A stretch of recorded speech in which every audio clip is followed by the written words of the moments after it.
Sejam todos muito bem-vindos, meus amigos e minhas amigas. Eu sou o Jerônimo Araújo e esse é o Nerd Demais pra Ser Maromba. Roda a vinheta!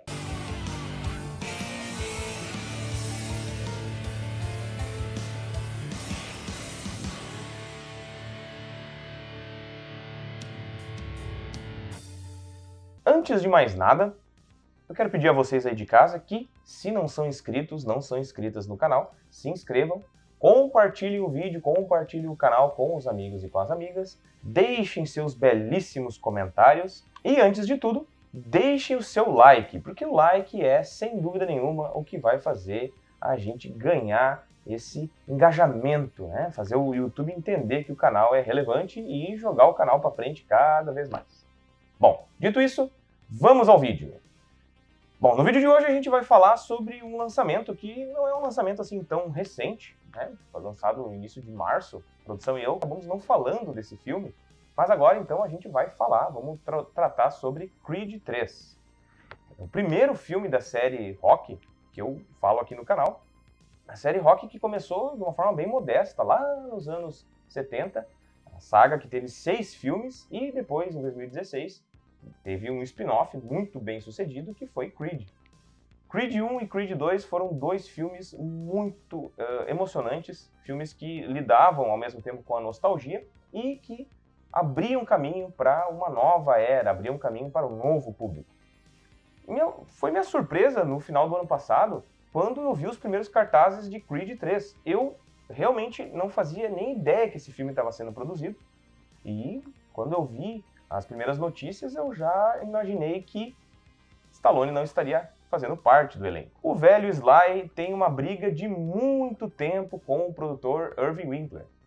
Essa briga vem pelo fato de que o Stallone quer de volta os direitos da série Rocky, ele quer os direitos do personagem e do universo Rocky para ele, e, obviamente, o produtor, como um bom produtor de Hollywood, não quer ceder, não quer vender esses direitos de volta para o ator. A história do Stallone vale um vídeo à parte. Lá nos anos 70, o ator estava com muitas dificuldades financeiras, estava passando por um período bem difícil. Ele escreveu o roteiro de Rocky 1, o lutador, e vendeu, ingenuamente vendeu para o produtor, Irving Winkler, e, né, enfim, começou a construir aí sua carreira juntamente com os filmes do Rambo, como, né, esse ícone de superação. Ao contrário de Rambo, que onde a saga é 100% focada no personagem, Rocky desenvolveu outros personagens além do personagem título. E essa briga recentemente veio parar na internet. O Stallone é um senhor de 70 e poucos anos de idade, mas parecendo um adolescente, ele começou a brigar no Instagram, brigar no Twitter com o produtor. E eu lembro que, acho que, se eu não me engano, foi 2020, 2021, quando anunciaram um spin-off focado em Van Drago, no personagem do Dolph Lundgren.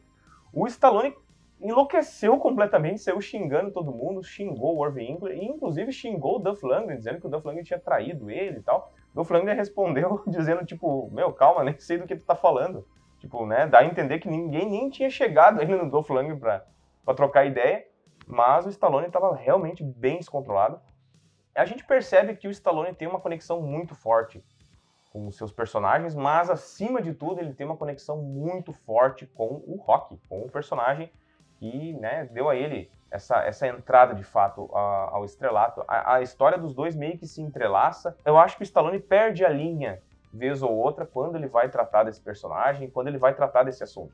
Aconteceu que o Irving Winkler e a MGM, eles não estão nem aí. Eles querem fazer dinheiro. Nós temos sentimentos conflitantes a respeito desse filme, né? Mas a respeito do que tu estava falando antes, né, sobre o filme e o spin-off do Drago, apesar do Dolph Lundgren não ter confirmado a participação, tá confirmado sim. Olha! Tá confirmado. E o Stallone ficou muito, muito bravo com isso e chamou todos os envolvidos de parasitas. Entendeu? Então, tipo assim, meu... O cara... Tipo, a amizade com o Dolph Lundgren que ele tem com o Dolph Lundgren vem de muito tempo. Então, às vezes, por um mero descontrole, o cara vai perder a amizade do cara assim, dessa forma, né? É uma coisa que... É uma lástima de fato, né? Vamos falar então de Creed 3. O elenco principal gira em torno... Tem grandes nomes, tem pessoas muito talentosas, mas eu acredito que o elenco principal gira em torno do Jonathan Majors, o polêmico Jonathan Majors. Então, Creed 3 não teve somente essa questão com o Stallone como polêmica, né? O Jonathan Majors teve nas últimas semanas envolvimentos com a polícia, ele foi acusado de agressão por ex-namoradas e outras mulheres vieram a público dizer que ele é um cara agressivo, que, né, acabou agredindo elas. O cara perdeu muitas chances no cinema.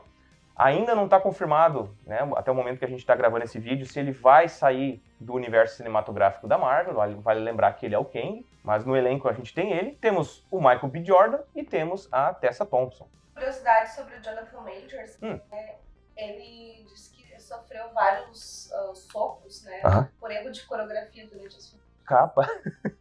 Então ele disse que apanhou bastante durante as filmagens. Quando eu vi os primeiros cartazes, eu me impressionei do tamanho que esses dois caras estão. O Michael B. Jordan a gente já tinha visto em Creed 2 que estava enorme, mas o Jonathan Majors eu me impressionei, cara. Os caras realmente se dedicaram à maromba, né? Maromba que tem a ver com o nome do nosso canal, inclusive, né? E os caras tão gigantes nesse filme. E do que trata? Do que trata Creed 3? Né? A gente vê, então, uma luta. No início do filme a gente vê uma luta, né? A luta final de Adonis Creed. Então, a luta aí que deu para ele, né, a sua aposentadoria. E nessa luta já tem uma coisa muito interessante desse filme. Michael B. Jordan sempre deixou muito bem claro que é um fã de animes, né? Então, a estética de Creed 3 tem muito de anime, de desenho japonês. E nessa primeira luta tem já a parte da coreografia que é muito bem feita, né? A coreografia desse filme é impecável, mas tem alguns elementos que talvez destoem um pouquinho. Quando estávamos assistindo, a produção e eu, nos chamou muita atenção, aquela câmera lenta que entra em alguns momentos e foca bem no rosto do personagem, do Adonis, e ele meio que enxerga a luta em câmera lenta. Então ele enxerga ali o pneuzinho do adversário, ele diz, vou socar o cara no rim e tal, não sei o quê. Assim, quem já fez uma luta, né? Quem já lutou boxe, quem já lutou alguma arte marcial, quem já fez uma sessão de sparring, alguma coisa assim, sabe que quando a gente tá lutando, meio que, né?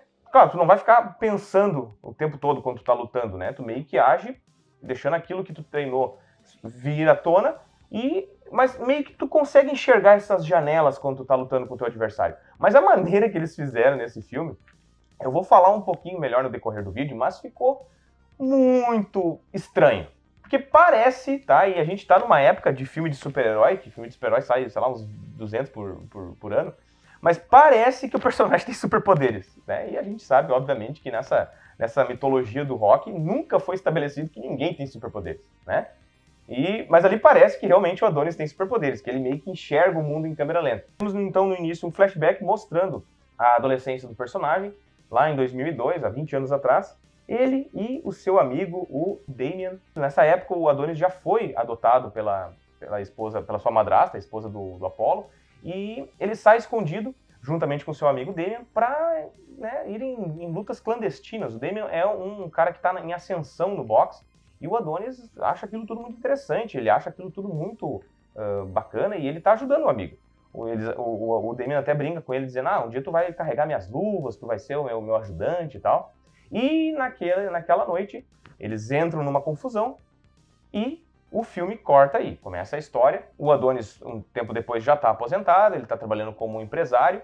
A esposa dele, a Bianca, também está trabalhando como empresária, que vale lembrar que ela tinha um problema de audição, que eventualmente iria fazer ela sair dos palcos, e ela está trabalhando como empresária da música. Os dois estão muito bem financeiramente, os dois têm uma filhinha muito engraçadinha, então eles estão muito bem. Ali, então, também é estabelecido que o Adonis está trabalhando com o filho do Du, que já foi estabelecido lá em Creed 1, e também é estabelecido o personagem do Félix, que é um lutador latino, e eu acho muito interessante, porque é a primeira vez que essa franquia mostra, de fato, um lutador latino-americano, e para quem conhece boxe, para quem gosta de boxe, vale lembrar que o boxe latino, do México até a Argentina, todos os países têm históricos de lutadores muito bons. O boxe latino tem toda uma característica distinta do boxe de outros países, porque isso é interessante do boxe. O boxe é uma arte marcial é uma arte marcial e um esporte bastante flexível. Por isso que cada país tem meio que a sua característica, cada lutador, cada treinador tem meio que a sua característica de treinar o boxe. E isso é muito bacana. E a Latinoamérica tem um histórico muito bacana, tem lutadores, assim, muito bons. E nunca tinha sido mostrado isso de fato. Salvo lá em Rock 2, com a participação bem breve do Roberto Duran fazendo uma ponta, assim, fazendo uma figuração, nunca tinha sido falado de fato a respeito do boxe latino. E agora o personagem do Félix é meio que estabelecido com essa nova promessa. O Adonis é o empresário dele, o Duque tá treinando ele. Quando o Adonis sai um dia de um treino, ele vê um cara escorado no carro dele. E ele troca uma ideia com o cara e diz, olha aí, meu, não sei o que tu tá fazendo escorado no meu carro? Aí o cara olha pra ele e diz, não tá lembrado de mim? E revela ser aquele amigo dele lá dos tempos de adolescência. Jonathan Majors como Damian, como Diamond Damian. O que eu posso dizer disso? O que eu posso falar a respeito disso? Infelizmente o cara realmente tá metido em muita confusão. É um cara que tem bastante acusações, mas ele realmente desempenha muito bem esse papel. Ele é um cara que demonstra agressividade e simpatia ao mesmo tempo. E é um vilão muito bom. Ao mesmo tempo que ele demonstra ser aquele cara, aquele amigo de longa data, né? Aquele cara que faz tempo que o Adonis não vê, e os dois estão tentando reatar os laços e, né, trazer os assuntos antigos de volta. Ao mesmo tempo, a gente percebe que tem uma coisa a mais ali, e ele consegue transparecer isso muito bem. Agora, não sei se isso é mérito dele como ator ou ele como pessoa na vida real, né? Mas realmente, a gente assistindo, nós como audiência assistindo, a gente percebe que tem uma coisa errada e ele dá aquele... A gente fica com aquele frio na espinha. Isso realmente é algo muito interessante como construção para um antagonista. Ele comenta com o Adonis que ele quer uma chance, de novo, porque ele ficou praticamente 20 anos preso e ele diz, eu te ajudei, e no decorrer do filme a gente vai entender o que aconteceu de fato naquela noite, quando eles eram adolescentes. Ele diz, eu te ajudei, então agora eu quero que tu me ajude de volta. Porque eu perdi a chance de ser boxeador por ter ido pra cadeia. Então eu quero que tu me ajude. Ele ajuda, né, de início, o amigo, fazendo ele pros treinos, né, ajudando ali a fazer sparring junto com o Félix e tal. Mas a gente percebe que o Damon não tá feliz com isso. Ele não quer ser somente um parceiro de sparring das grandes promessas do boxe. Ele quer mais. Dá pra perceber que o filme faz umas referências, eu não sei se intencionais ou não, mas faz umas conexões em termos de personalidade, em termos de construção de personagem, com outros antagonistas que já surgiram na franquia Rock. Por exemplo, essa coisa do cara que é agressivo, que impõe medo. Um cara que treina por conta própria, como é o caso do Damian. A gente já havia visto em Rock 3. O Clubber Lang é esse cara. Clubber Lang, vocês podem ver aqui na minha camiseta. E ele é esse cara. Ele é um cara que treina por conta própria. Ele é um cara muito agressivo. Um cara que impõe medo nos adversários. E também essa coisa da promessa do boxe, né, que meio que decepciona o protagonista, a gente viu em Rock 5. Um filme que, infelizmente, o Stallone meio que, assim, rejeita. Ele diz que várias vezes já foi comentado que não faz parte do cânone e tudo mais, mas é um filme muito bom. Rock 5 é um filme bom, eu gosto, né? Não é, produção? Tu gosta de Rock 5? Gosto, porque trata sobre a queda do Rock Balboa, acho que é por isso que ele não consegue lutar. Pode ser que seja, é verdade. Porque isso é uma coisa que eu senti falta, inclusive em Creed 1, foi ele ter comentado no Tommy Gunn. Ele nunca comenta, tipo assim, eu não quero treinar um novo discípulo porque o último que eu treinei lá nos anos 90 me decepcionou. Ele nunca é comentado isso. E acho que faz uma falta grande, né? Até porque o Tommy Morrison, o ator que era boxeador na vida real, esse cara tem uma história muito triste. Ele era uma promessa do boxe, inclusive respeitado e temido por grandes nomes do boxe. Mike Tyson falava que tinha que tomar muito cuidado com o Tommy Morrison. O cara era muito bom. E o cara teve uma vida desgracenta. O cara morreu com um monte de doença, morreu com um monte de problema. Percebe-se que ele meio que incorporou aquele personagem que ele interpretou em Rock 5 e aquilo meio que, talvez, posso estar enganado, mas aquilo que talvez meio que ajudou talvez ele, né? Não quero soar meio tão metafísico assim, mas parece que aquilo meio que ajudou ele a se afundar. Então o cara morreu já há bastante tempo e eu acho que o Stallone deveria mencionar Rock 5, deveria trazer Rock 5 de volta pro cânone da franquia, da saga. Assim como a gente sente falta da menção do Rock Balboa no Creed 3. Exatamente. Querendo ou não adianta, né? Independente de qualquer brigas, né, discussões que hajam, né, entre Stallone, diretores, escritores, entre os próprios fãs, Uhum. O Rock Balboa é a alma. Exatamente. Isso é uma coisa que soa muito estranho aqui nesse filme. É mencionado, o Apollo também deu uma chance para o Rock, papapá. O máximo que é mencionado do personagem, Rock Balboa, é isso. E é uma coisa que a gente sente muita falta. Em nenhum momento o Adonis comenta, o Rock está lá na Filadélfia, porque aqui eles estão em Los Angeles, né? Então eles deixaram de lado o ambiente da Filadélfia, eles estão morando em Los Angeles. O Rock está lá na Filadélfia, o Rock me ligou, o Rock me mandou boa sorte na luta. Em nenhum momento acontece nada disso. E, cara, é uma falta muito grande. A gente sabe que são por questões legais, obviamente, talvez não pode mencionar o personagem, enfim, eu não sei dos pormenores. Mas nós, como audiência, nós sentimos uma falta muito grande desse personagem que se tornou aí tão icônico. Dá pra perceber aqui, além da parte estética, a influência que o Michael B. Jordan tem com animes, justamente por essa relação dos personagens. Dá pra ver aqui muito forte Sasuke e Naruto, Vegeta e Goku, essa rivalidade que é clássica dos animes, né? Onde a gente tem um anti-herói e tem um protagonista que são amigos, né? Então, ao mesmo tempo, eles vivem uma relação meio passiva-agressiva, assim, ao mesmo tempo que são amigos, são rivais, e tem um antagonista com valores totalmente distorcidos, e um protagonista que é um cara família, um cara que tem a honra como, né, que prima pela honra, que prima pela decência. Isso aqui fica bem claro. A produção conseguiu uns dados aqui para nós. Fale para nós, por gentileza, produção, o orçamento, os números de Creed. Esse último filme, o orçamento foi astronômico, 116 milhões de dólares. Ô, louco, hein? Sendo que o primeiro foi de 35 milhões e o segundo de 50 milhões. E a gente percebe isso, a gente vê isso refletido nas cenas, a gente vê isso refletido na estética do filme. É um filme muito bonito, Eu vou colocar algumas cenas aí, algumas comparações com cenas de anime. As coreografias das lutas é algo muito bem feito. E essa parte, pra quem é fã de anime, pra quem é fã de boxe, é um prato cheio. Realmente é um prato cheio. Mas tem elementos que faltam nesse filme. No decorrer do vídeo eu vou comentar a respeito disso. A promessa do boxe, o Félix, ele tá prometido numa luta contra ninguém mais, ninguém menos que Victor Drago. E aí já começam as incongruências do filme, tá? Porque Victor Drago é um capial gigante, sério, um maluco é um armário de tão forte, e o Félix, o cara é mais magro que eu, cara, é menor que eu, o cara é um magrinho. Então, assim, em qual mundo eles vivem onde é possível uma luta entre esses dois lutadores?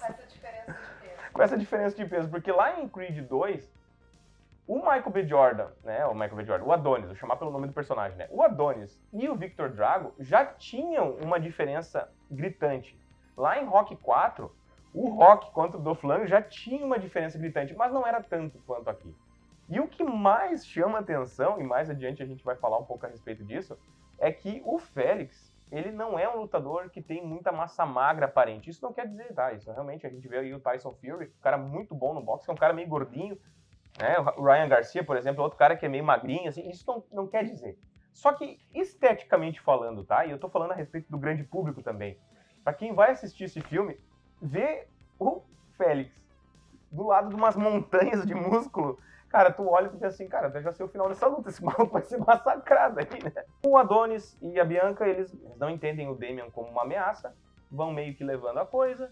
Um dia, numa festa, de um lançamento de um álbum, né, de uma música, de uma cantora que a Bianca tá produzindo. O Damian conversa com uns malacos lá, os caras chegam, atacam o Victor Drago na festa e quebram a mão do lutador. Ali, então, a coisa começa a tomar um outro rumo, porque ele vai ficar 6 meses de recuperação e não tem ninguém para enfrentar o Félix. O Damian dá aquela insistida, dá aquela conversada, o Adonis acaba casando uma luta dele contra o Félix. É importante a gente comentar que no mundo do boxe, no mundo da luta, é muito difícil acontecer isso de um cara surgir do nada e a federação e os empresários já colocarem ele lá lutar para disputar o cinturão. A gente viu lá em Rock 1 que o Apollo, né, tem toda uma construção que mostra o Apollo querendo escolher um underdog, querendo escolher um zebra, como a gente chama aqui em português, né, no Brasil, para lutar contra ele, dizendo que eu vou dar uma chance pro lutador comum, o cara do povo e tudo mais. E aqui o filme meio que tenta construir a partir disso. Não sei até quanto isso é forçação, mas para a história funciona. Então tá marcada a luta, né? Félix e Damian. O Duke avisa ele várias vezes, ó, cara, eu não quero esse maluco aí, porque nos sparrings ele é um cara violento, eu não quero esse cara. A madrasta, né, do Adonis diz, ó, o Damian não é uma boa pessoa. Depois, mais adiante, revela que ela guardou as cartas que o Damian mandava, enquanto ele estava na cadeia, mandava pro Adonis. E ela dizia, eu guardei porque eu não quero que tu volte pra isso, entendeu? Então, ele não era boa influência. E fora que a interpretação do Jonathan Majors, que, de novo, eu não sei se ele tá deixando transparecer, né, ali quem é Jonathan Majors, ou realmente é uma construção de personagem muito bem feita, cara, parece o Robert De Niro lá em Cabo do Medo.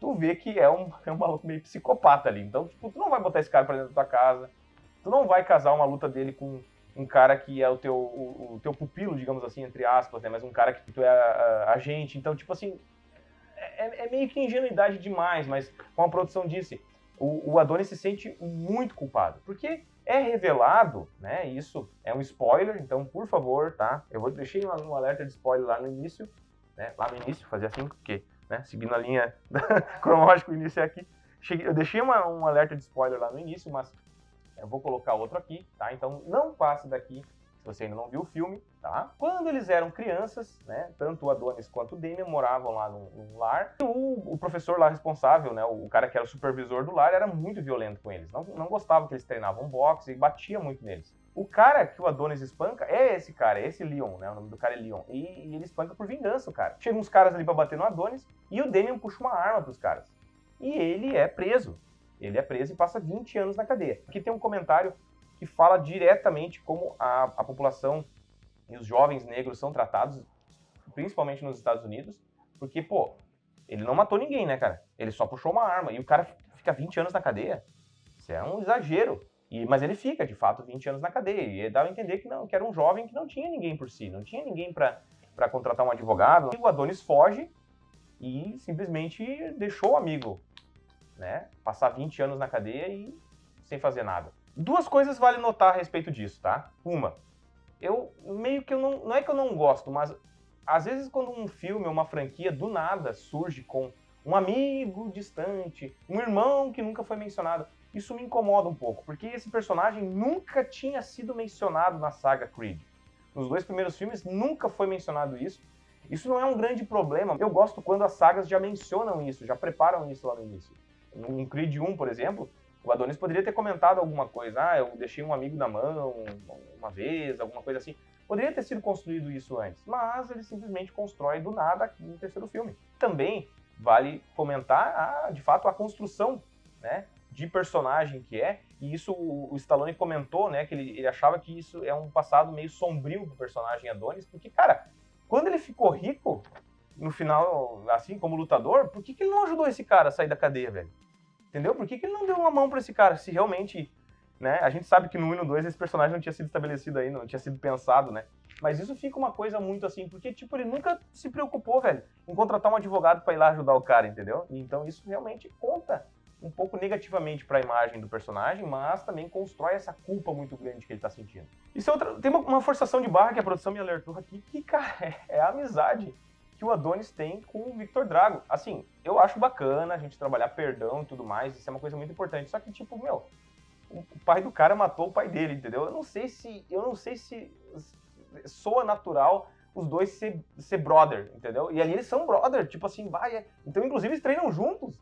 Tipo, não sei o que, vamos treinar junto, Cara, eu não sei se isso se encaixaria de uma maneira tão natural como eles deixam transparecer ali no filme, né? É interessante que quando eles vão pra luta, né, a luta do Félix com o Damian, tem uma participação do Canelo Álvares, que é um lutador mexicano. Então, mais uma vez mostrando como o filme procura trazer o boxe latino. Mas me soa um pouco estranho, porque eu fico pensando o seguinte, nesse mundo de rock, né, todos os 6 filmes do Rock e nos filmes do Creed, nunca tinha sido estabelecido lutadores da vida real ali dentro, entendeu? O que eu quero dizer com isso? Com exceção do Roberto Duran lá em Rock 2, mas ele não interpreta Roberto Duran, ele interpreta só um cara que tá treinando ali no ginásio do Mickey, nunca tinha sido estabelecido que nesse mundo existem outros lutadores. Rock Marciano, se eu não me engano, foi estabelecido que existe também naquele mundo ali no Rock 5, mas nunca tinha sido estabelecido Muhammad Ali, nunca tinha sido estabelecido, né, outros grandes nomes do boxe aí. Inclusive no Rock 5 tem um cara que é pra ser o Mike Tyson, tem um cara que é pra ser o Don King. Então, com a participação do Canelo Álvares aqui, eu fiquei pensando assim, cara, isso meio que cria um paradoxo, né? porque aqueles lutadores que a gente vê na vida real existem dentro do universo de Rocky Balboa e de Creed. É uma coisa meio esquisita, parece que é uma coisa meio paradoxal, né? Inclusive tem um ingresso que era do Apollo, um ingresso que ele guardava com muito carinho, que era uma luta, né, do George Foreman contra o Muhammad Ali. Eu fico pensando, tá, mas o Apollo nesse universo não seria o equivalente ao Muhammad Ali? Então fica uma coisa meio paradoxal isso aí, né? É muito legal ver cenas como, por exemplo, os dois personagens separados pela parede ali, quando o Adonis vai até o vestiário conversar com o Damian, e depois tem a separação dos dois, cada um parado no corredor, outro parado dentro do vestiário, e a parede do vestiário separando os dois, um mais na luz, mostrando que é um cara que está nos holofotes, outro cara mais nas sombras, dizendo que é um cara que está se aposentando, que está largando tudo. Bom, a luta começa. No início dessa luta, novamente, tem o que eu falei antes. Cara, o Jonathan Majors, o Damian, tá gigante. E o Félix é um cara magrinho, cara. Eu fico pensando, meu Deus, cara, que disparidade. Qual o problema de você ter pego um cara grande também, para não dar essa disparidade tão grande? A luta começa e é realmente um massacre. O Damian usa até a famosa técnica do cotovelinho, que tem muito lutador por aí que usa também, que é quando o cara finge que vai dar um cruzado e mete o cotovelo junto. O juiz, quando não vê, acaba ficando por isso mesmo, mas ali o juiz vê, né, desconta pontos dele. Fica aquela coisa, em vários momentos demonstra que ele não é um cara que joga limpo. Obviamente a gente sabe o que acontece, o Damian ganha e ganha o título mundial. Começa-se uma série de provocações, né, quando o Adonis descobre que os caras lá que quebraram a mão do Vitor são amigos do Damian, ele vai cobrar isso, ele vai, né, tirar satisfação. O Damian tá numa praia, parece um chefe de quadrilha, né, cara? Tá o cara cheio de malaca do lado dele, os caras com arma na mão, e o Adonis entra lá e, né, diz, meu, e aí, o que foi e tal? Aí o Damian enfia um soco nele, o Adonis sai com o ego bastante mexido, e depois de uma provocação em rede nacional, tem-se o que a gente veio assistir, né? O Adonis volta da aposentadoria para enfrentar, então, Diamond Damian nos ringues. É uma coisa que a gente fala sempre, né, produção? Suspeite daquele que se faz de vítima, né? Suspeite de quem se faz de vítima o tempo todo. Isso vale para quem está nos assistindo aí, que tem, de repente, colegas de trabalho e tal, pessoas próximas a vocês que se fazem de vítima o tempo todo. Suspeite dessas pessoas. Porque muitas vezes, quando essas pessoas pegam o poder, elas agem como o Damian age aqui, né? Isso é interessante a gente ver, porque como eu falei antes, né? Essa construção do personagem, ele parece uma mistura do Clubber Lang com o Tommy Morrison, mas agora, a partir de agora no filme, essa preparação do Adonis lembra muito Rocky 4. Então dá pra se dizer assim que tem essa mistura, né? De Ivan Drago, Clubber Lang, Tommy Morrison. Fizeram meio que uma mescla assim, dessas motivações e da personalidade desses elementos, né? E ficou bem interessante. Só que ele não carrega a mesma garra que o Rock Balboa passava na série. Exato, porque o que acontece agora? A gente começa a famosa edição de treino, a montagem de treino, e aqui, brevemente, eles dizem, o Adonis está com fraturas na mão e ele tem um rim arrebentado. Isso é outra coisa, tá? Quem arrebentou esse rim dele foi o Victor Drago.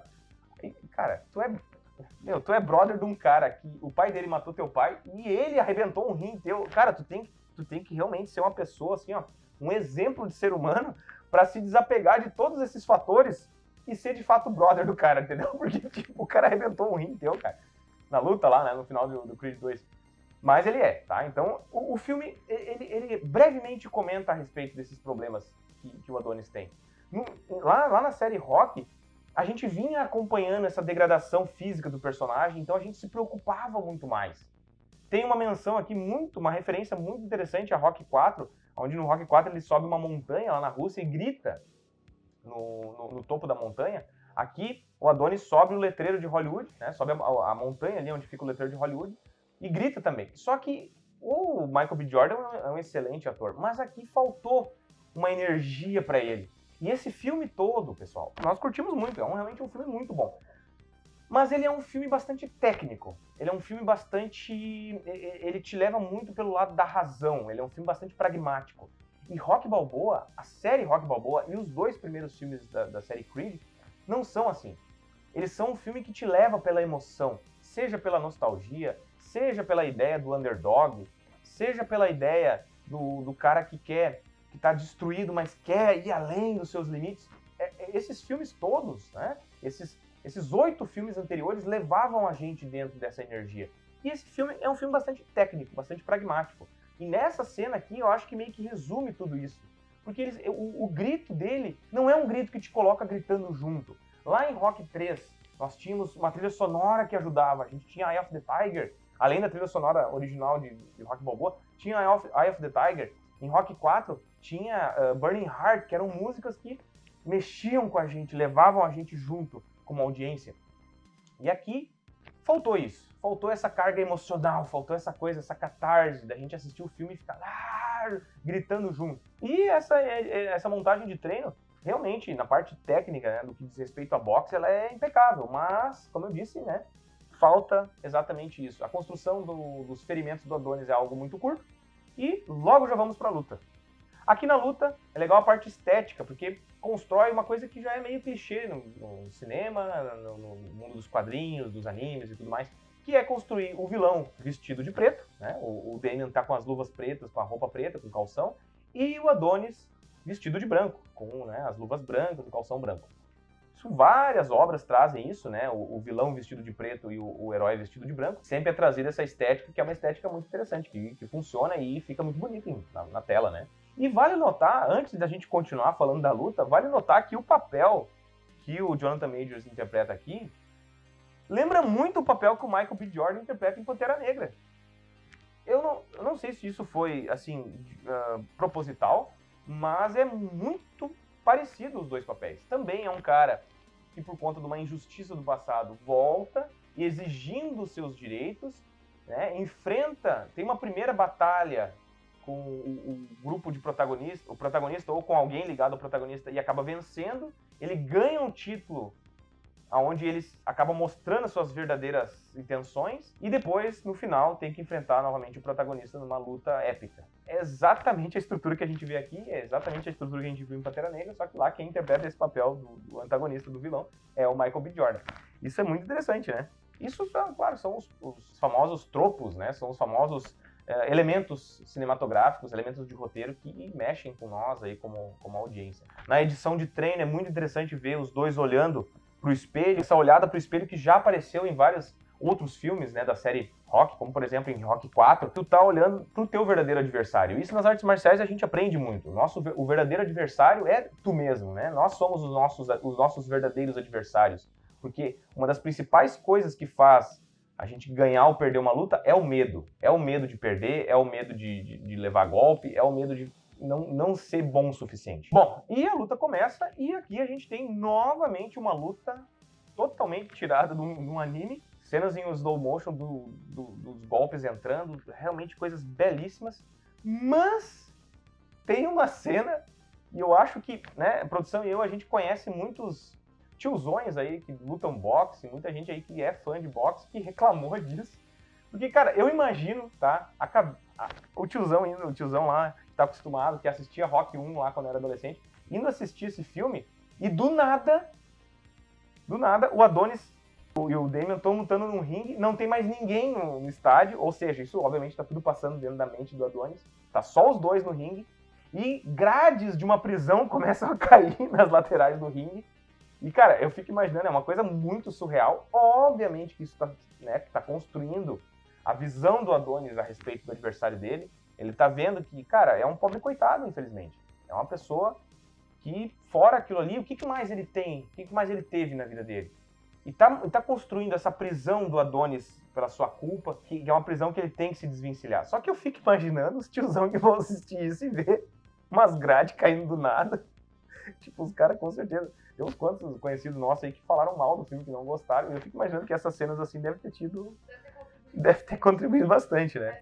O que tu ia comentar, produção? A respeito daquelas cenas que ele parece que são superpoder, ele vê devagar, como se fosse um superpoder, né? Uhum. Pra mim, me pareceu o momento dele tá dominando, tá a luta. Calmo. Isso, tá calmo, tá tranquilo, sereno. E usando só a técnica. Então, tudo que o adversário faz, parece que é slow motion. Aí, ó, exatamente. E isso realmente encaixa muito. É isso, né? É isso. É uma estética muito do anime. O personagem tá num momento de concentração, né, e serenidade pura. Só que ficou parecendo que ele tem um superpoder, né? Nem todo mundo vai entender, exatamente. Então, assim, esse é, de fato, Eu vou parar por aí, tá? Eu vou falar da luta só. Eu não vou... Vocês devem imaginar o que acontece no final, né? Mas eu vou comentar a respeito desses pontos negativos e positivos. Eu acredito que a série Creed, o Creed 1, o Creed 2, essa ideia deles apresentarem o mundo do boxe, apresentarem a saga Rock para as novas audiências, para a garotada, é algo muito positivo. Mas os dois filmes não esqueceram dos veteranos, não esqueceram, né, aqui interpretado pelo Rocky Balboa. Eles não esqueceram disso. O Rock tinha um papel muito importante em Creed 1 e Creed 2. Creed 3 a gente percebe até pela estética que a gente comentou nesse vídeo, que tá tentando diretamente ligar com esse novo público, esse público jovem, esse público juvenil. Eu acho que sim, deve trazer uma nova audiência, que nem tudo que é antigo, nem tudo que é, né, funciona para nova audiência. Tu deve trazer sim, se preocupar com essa nova audiência, até porque vão ser o teu público pelos próximos anos aí, né? Mas tu não deve esquecer os veteranos. Então eu acho que faltou Rocky Balboa, faltou no sentido de darem pelo menos uma menção ao personagem.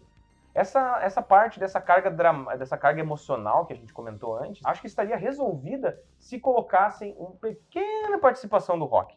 Pelo menos pra gente ser pego pela nostalgia, ou pelo menos pra gente ser pego por algum tipo de sentimento que nos liga com a série, né, com a série antiga e com os 8 filmes até aqui. Então eu acho que isso realmente foi uma falha. Eu falando isso, vocês me perguntam agora, tem como continuar esse universo com spin-offs, com outros filmes sem Rocky Balboa? Sim, tem como continuar. Por exemplo, se fizerem um filme do Drago, não tem como incluir o Rocky do nada ali. Se é um filme que se passa nos anos, sei lá, 70, 80, não tem como incluir o personagem do nada ali. Mas então tem como fazer. Eu imagino, inclusive, a produção e eu estávamos conversando a respeito de outros spin-offs que poderiam ser feitos. E a gente imaginou um spin-off, por exemplo, mostrando a juventude do Mickey.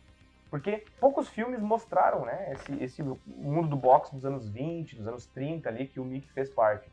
Poderiam talvez fazer um filme focado em Apollo Creed, a juventude de Apollo Creed, lá na época da luta pelos direitos civis, e ele desempenhando esse papel que na nossa realidade foi do Muhammad Ali. Então, eu acho que tem sim como expandir esse universo. O Stallone, que me desculpe, ele também não pode assim simplesmente despirocar quando a coisa não é feita da maneira que ele planeja, né? Negócios são assim, né? Quem perde a audiência.